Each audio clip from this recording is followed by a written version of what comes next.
This is Justin Kantor of Soul Tracks. For the first installment of our Now and Then column, I recently had the opportunity to speak with the singer, songwriter, producer O'Brien, revered the world over for classics like The Gigolo, I'm Freaky, Love Light, You and I, and Together Always, just to name a few. So here are some excerpts from our conversation. Be sure to visit soultracks.com to read the full interview. Enjoy. I think at some point during the 90s, you chose to walk away from the music industry for a while after having much success. So, what prompted your decision to take a hiatus for a while? Well, it was almost sort of I won't call it a forced hiatus, but it seemed like so many things were changing. Mm-hmm. I had been off. I had already, I was in transition from Capitol Records to A&M Records, and that took quite a bit of time. That took like 2 years of negotiations. Mm-hmm. And then by the time, like I said, back then, by the time I got signed Mm-hmm. to A&M Records, the gentleman that was bringing me to A&M Records, which was John McClain at the time, Mm-hmm. well, they were, he was on his last leg there, so to speak. I don't know what the deal was between him and A&M, but Okay. things kind of went south with that relationship. So by the time I got there, it was kind of a difficult.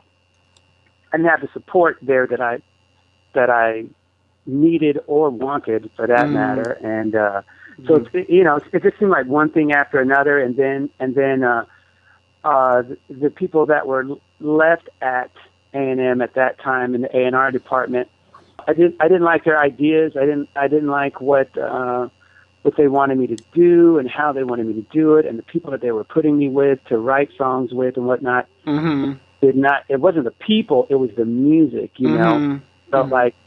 I felt like I was doing something different, and to have to totally change what I was doing, at least in style of music, it just wasn't setting real good with me. And Mm-hmm. so when you take all those things into account, and you're going through this and that and all these political games and whatnot, and people thinking that they know what's best for you, and you're not really feeling it, and then there's new artists coming out, and New Jack Swing was coming up at that time with what's my boy's name? I can't think of Teddy his name. Riley? Yes, Okay. Teddy Riley and Guy, and that new sound was coming in and everything, and it just seemed like, you know what, I hey, You weren't I'm really just feeling gonna, it.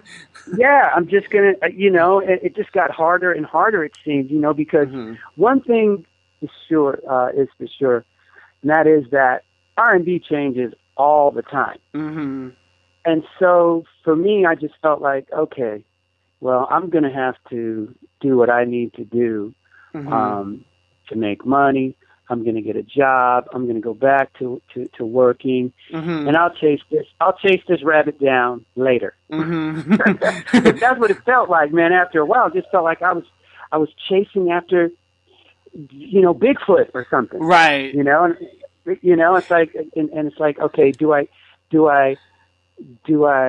use my better judgment and say, hey, it's time for you to and when you come from where I come from, I was working when I got discovered. I was singing in the choir. I was, all that stuff. I'm like, Hollywood has never been like something that I'm like super phased by, and that lifestyle and whatnot. So it Yeah. was easy for me to just go, hey, look, I'm deep down inside, I'm a country cat from a country town, Mm-hmm. and humble beginnings, and I can go somewhere in between there and be just fine. Be happy with So it. that's what I Yeah. did. No, Yeah, I gotcha. you know. When you were talking about like singing along to records at the talent shows, I did want to talk a little bit about your history. I was curious, like, well, as you mentioned, you kind of grew up in the country and you ended up moving out to California by way of your dad going out there to provide for the family. But I was just curious in terms of like the steps leading up to the deal that you ultimately got with Capitol Records and recording your first album, like what were the main stepping stones to getting to that point, like in your pursuit of a career as an entertainer out there? Well, it's really funny because I wasn't really pursuing a career. You know, Okay. I was what I was doing. This is here's all the steps in a nutshell. Okay. I went to California. I spent the first year in eighth grade. So the very next year, I was at high school, Okay. and that high school put on talent shows. Okay. So I was singing those talent shows at the high school. Okay. So everyone at the high school kind of knew that I could sing. Mhm. Consequently, the church that I hadn't even joined a church or anything yet. Mhm. Well, the church that was right around the corner from me, Second Baptist Church, Mhm. the choir director for the young adult choir went to that same school, Santa Ana Valley High. Okay. He heard me sing and he said, "You should come and sing in the choir." Okay. So I started singing in the choir, and also Melvin Davis was played bass for that same young adult choir. Okay. Yeah, maybe. And Melvin was always out playing somewhere, you Mhm. know, and doing things. And he met a lady out during his time playing at clubs and stuff who knew Ron Kersey in Los Mhm. Angeles. She comes to church one day and hears me sing the choir, tells Ron about me, Mhm. and I sing for Ron. Ron says, "Okay, I want to put a group together." He put the group together. Mhm. We all played one time on the Queen Mary for the Long Beach Policeman's Ball. Okay. After that, That's a after unique. that, after that, the group disbanded, Okay. and Kersey took me to his friend at the time, which was Don Cornelius, Mhm. because they were trying to start a record company called or a production company called Mhm. Friendship Producers Corporation. Right. Mhm. And so Ron Kersey takes me up to Don's house after he had played some recordings of me for Don. Okay.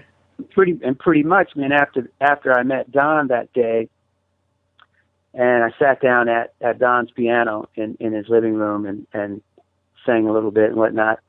That was it. Wow.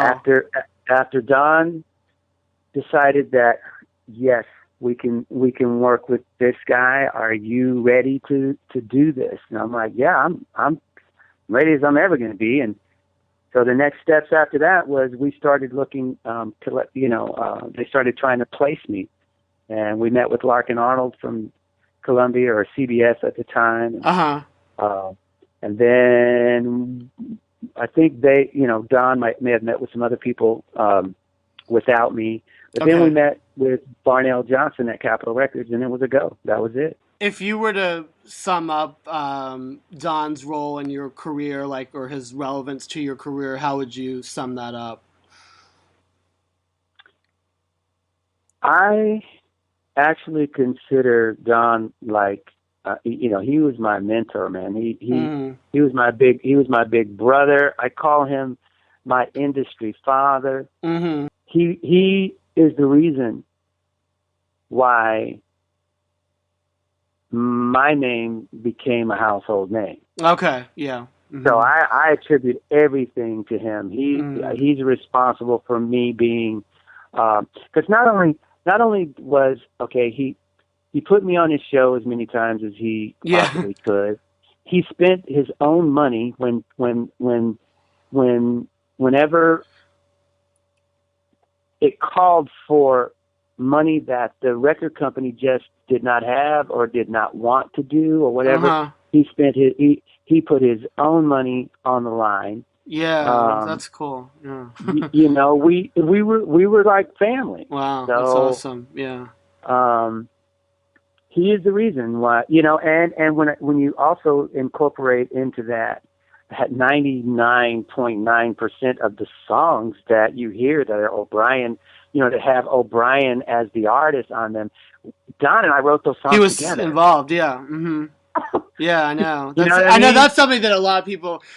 That's kind of why I asked, because everybody thinks of obviously the legacy of Soul Train, but you know there are a lot of great songs that he's had a part in writing for you and Man, others. So I mean, every song that you hear that yeah, is an O'Brien song, yeah, Don Cornelius's name is on it, and that's why, like when he died, mm-hmm, man, it was difficult because I was rehearsing. mm-hmm, It was mm-hmm, difficult for me to make it through any rehearsal after that for a long yeah. time because every time I opened my mouth to sing, I You was think singing about his his, lyrics. yeah. Mm-hmm. I know that's something else. Yeah, Whether it was Together Always, Lady I Love You, yeah. Wow. Yeah, Be My Lover, right from the start, Doing All Right. Those are Don's lyrics and mm-hmm. my hooks and melodies. I know that's But something. he's the man that wrote to all of It's those amazing. things. Yeah. Yeah,